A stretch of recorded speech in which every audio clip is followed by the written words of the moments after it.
Bung Martin, thank you banyak buat waktunya untuk bersedia di interview. Uh, Sebenarnya ini seri interview, Bung. Jadi Hmm. ini aku melakukan seri interview pegiat filsafat atau filsuf. Cuma kalau di Indonesia kayaknya orang agak lebih reluctant ya disebut filsuf ya, Bung. Ya, jadi interview pegiat filsafat di Indonesia. Harapanku bisa jadi semacam arsip daring buat komunitas-komunitas filsafat di Indonesia. Dan bukan cuma komunitas filsafat, tapi juga untuk orang-orang yang mau mengenal filsafat. Jadi aspiring philosophers lah, aku bilang begitu. Eh, Mungkin sebenarnya tanpa aku perlu perkenalkan, orang-orang udah mengenal Bung Martin ya. Tapi sebagai perkenalan singkat, Bung Martin ini eh, punya trajektori pendidikan di satu kampus setia selama dari 1 sampai 3 ya Bung, STF Direkara. Ya, Terus sekarang melanjutkan menjadi dosen pascasarjana di Institut Kesenian Jakarta ya Bung. ya betul.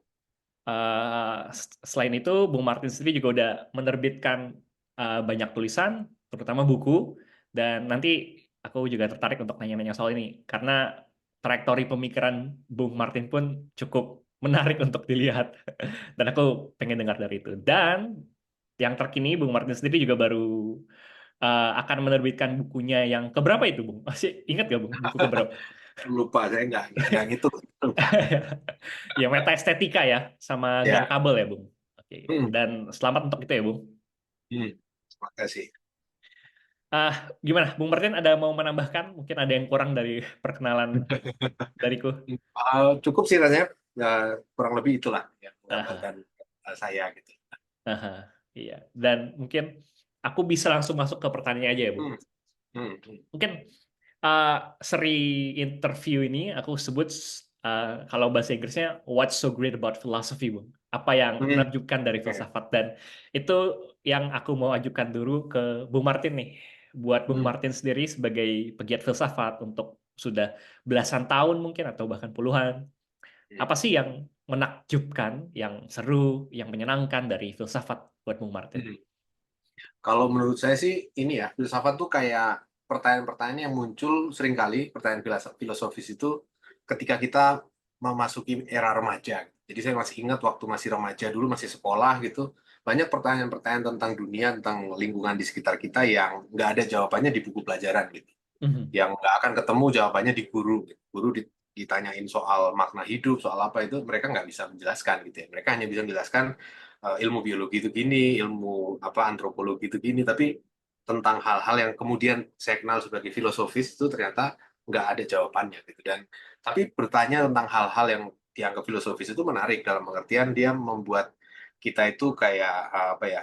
Saya merasa kalau filsafat itu kayak sesuatu yang eh, pertanyaan-pertanyaan yang apa ya, yang seringkali nggak pernah ditanyakan orang atau nggak terlalu dipikirin orang itu, tapi sesuatu yang mendesak untuk dijawab gitu tentang apa apa sih artinya berbuat baik misalnya, apa yang dimaksud Mhm. dengan baik misalnya seperti itu kan hal-hal yang sangat-sangat elementer yang orang biasanya tinggal copy paste apa aturan moral yang berlaku di masyarakat nggak perlu dipikirin lagi gitu. Mhm. Sedangkan di filsafat kan justru penting untuk dipikirin kenapa itu menjadi aturan yang baik dan seterusnya gitu. Jadi banyak hal dari filsafat itu yang kurang lebih bisa digambarkan sebagai apa ya semacam ruang aman untuk mendiskusikan hal-hal yang nggak aman, Mhm. mendiskusikan hal-hal yang kita tahu sangat kontroversial gitu, tentang makna hidup, keberadaan Tuhan atau ketiadaan Tuhan, keberadaan kebaikan atau kejahatan dan seterusnya. Jadi hal-hal yang sebetulnya ketika di dalam masyarakat dianggap itu satu hal yang nggak seharusnya diperbincangkan, tapi di filsafat justru memungkinkan untuk dibahas. Gitu. Dan itu menurutku keasikannya justru di situ ya, karena kita di dalam filsafat punya ruang untuk bertanya tentang hal-hal yang paling mendasar dari hidup di sekitar kita ini gitu. Untuk Mhm. apa semuanya menjadi seperti yang ada sekarang ini gitu. Jadi hal-hal seperti itu yang rasanya membuat filsafat unik ya, beda dengan ilmu lain ya, yang orientasinya sangat-sangat praktis. Filsafat itu lebih kayak menarik jarak gitu ya, menarik jarak lalu berpikir ulang tentang apa yang kita jalani sehari-hari gitu. Itu sih Mhm. yang bikin Mhm. seru. Ya, ya. Mungkin kalau bisa, kalau aku coba Hmm. pakai bahasku, mungkin sisi eksplorasi ya, Bung. Mungkin ya, yang aku Hmm. lihat dari Bung Martin sampaikan. Jadi, pertanyaan-pertanyaan filsafat itu eksploratif dan juga dia itu mengguncang karena sifatnya sangat mendasar sebenarnya. Begitu Betul. gitu kira-kira ya, Bung. Betul. Oke. Menarik, menarik. Dan eh, aku belum lama ini juga wawancara dosenku dan itu juga Hmm. yang Yuji Nagasawa ya, Bung. Dia juga Hmm. klaim hal yang sama. Jadi yang Ya. menyenangkan itu memang sisi eksplorasi yang Ya. tidak dimiliki sama ilmu-ilmu lainnya gitu. Eh, Bung Martin kan udah berapa belas tahun nih, Bung. Jadi pegiat filsafat lah kalau aku bilang ya. Mungkin Bung Martin sendiri ada saran-saran nggak untuk pegiat atau pelajar filsafat yang mungkin baru mau memulai karirnya, tanda kutip, atau bahkan baru mau mengenal filsafat? Ada nggak, Bung? Ya, sebetulnya kalau belajar filsafat tuh intinya kan banyak baca buku, banyak berpikir. Kan. Intinya Ya. itu ya. Mhm. Kurikulum utama filsafat kan berpikir. Gitu. Jadi artinya Mhm. kita ketika mendapatkan satu gambaran pandangan dari orang lain atau dari bacaan gitu, kemudian kita berpikir kenapa gitu, kenapa harus gitu, bisa nggak kalau kita ubah asumsinya, terus apa yang akan muncul, jadi bereksplorasi dengan berbagai macam kemungkinan pemikiran gitu, itu yang Ya. sebetulnya jadi inti dari filsafat. Tapi filsafat juga soal kedisiplinan sih, jadi Mhm. kita nggak bisa berfilsafat kalau cuma sesekali aja gitu ya, dia harus sesuatu yang konstan, makanya pikiran tuh harus dilatih gitu. Dilatih dalam pengertian ya harus sering baca buku, mempelajari pikiran orang lain, melihat celahnya di mana dan seterusnya. Jadi satu aktivitas yang terus menerus gitu, dan juga menulis itu bagian menurutku penting dalam filsafat itu, karena kalau nggak ditulis itu akan menguap tuh. Pemikiran tuh nggak akan Mhm. menjadi sistematis kalau tidak dituliskan, karena dengan dituliskan itu sebenarnya kan kita bicara kepada orang lain kan, dan asumsinya kita harus memaksa diri kita untuk mensistematisasi isi pikiran kita. Nah, problem dari teman-teman yang saya lihat banyak belajar filsafat secara apa namanya otodidak itu tuh satu hal yang bagus ya, tapi seringkali karena nggak ada tandemnya mereka kemudian ya dibaca-baca aja gitu, dan Mhm. rentan untuk kemudian hilang atau uh, istilahnya kayak scatter brain gitu ya, pikirannya meloncat-loncat jadi nggak ada sistematika sama sekali. Nah, untuk agar bisa lebih terarah itu perlu nulis. Jadi itu Aha. yang banyak, nulis yang banyak juga. Gitu. Outletnya bisa macam-macam. Kalau dalam konteks akademik kan jurnal gitu ya, publikasi artikel dan seterusnya. Tapi kalau di Indonesia aku lihat ekosistem filsafatnya itu masih banyak bertumpu pada buku. Oke, menarik. Karena kebanyakan itu pembacanya orang-orang yang suka dengan filsafat nggak sepenuhnya akademisi kan, bukan Mhm. akademisi di bidang filsafat, banyak yang dari bidang lain, sehingga mereka kalau kita menulis di sebuah artikel di jurnal mungkin mereka nggak terlalu bisa membacanya atau seperti apa, tapi kalau buku relatif orang akan bisa lebih Hmm. mengerti gitu. Kayak gitu sih, Oke. jadi mau baca banyak sama nulis banyak. Oke, oke, menarik Bung. Aku juga baru sadar ya bahwa iya kita ini kalau di Indonesia memang acuannya masih buku ya Bung. Ya, jadi Oh, kalau mau dibaca kita oleh khalayak yang lebih banyak ya tulisannya itu buku bukannya jurnal akademik tidak penting ya, tapi memang akan hmm. lebih mudah diakses gitu ya Bung sama orang-orang soal. Dan itu juga ini, Sam, apa namanya, tren dari ilmu humaniora ya. Jadi kan di dalam riset misalnya mengenai apa buku-buku apa artikel perkembangan ilmu, seringkali yang dijadikan rujukan kalau ilmu alam, ilmu sosial kan jurnal ya.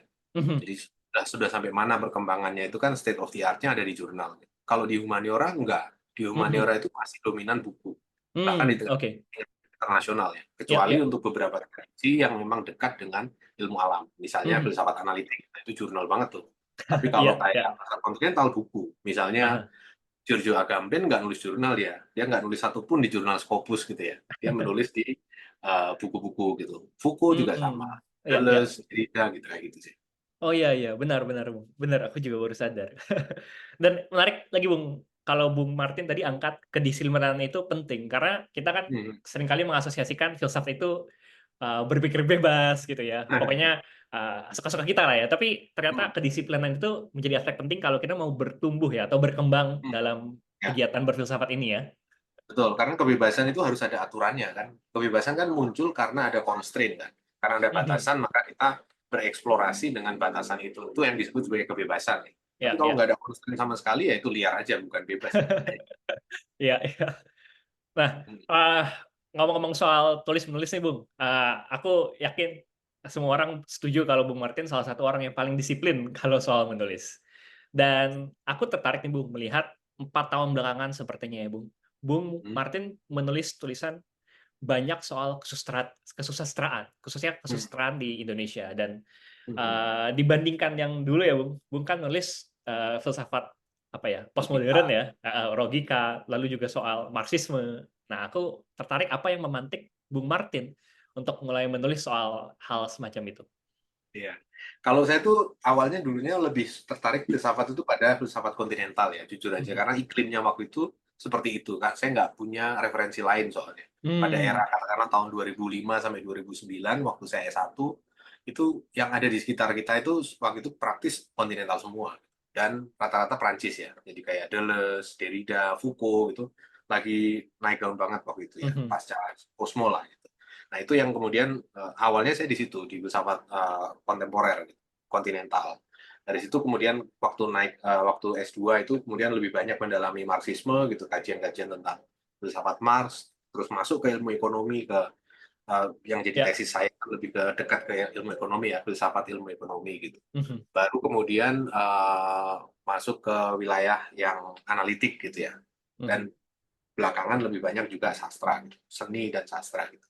Itu lebih ke ini sih, saya merasa bahwa eksplorasi berbagai macam topik dari berbagai macam angle itu perlu gitu. Jadi kayak semacam bagian dari Hmm. melengkapi pandangan lah. Pandangan itu kan dia akan jadi lebih komprehensif kalau dilihat dari berbagai segi gitu. Maka Mhm. perlu menggeser sudut pandang gitu. Dan filsafat sama sastra itu kan atau seni secara umum kan beda banget ya. Yang satunya sangat sistematis, sangat rigorus gitu ya, pakai penalaran yang sistematik itu, yang satunya lebih ke intuisi gitu. Dan justru ini menarik ya, cara mengalami dunia dari dua sisi ini gitu. Mhm.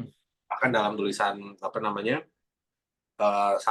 kritik sastra, kajian sastra pun saya juga mencoba memadukan unsur-unsur dari filsafat, jadi nggak dilepas sama sekali. Di Ya. keduanya itu tetap bisa nyambung gitu sebetulnya.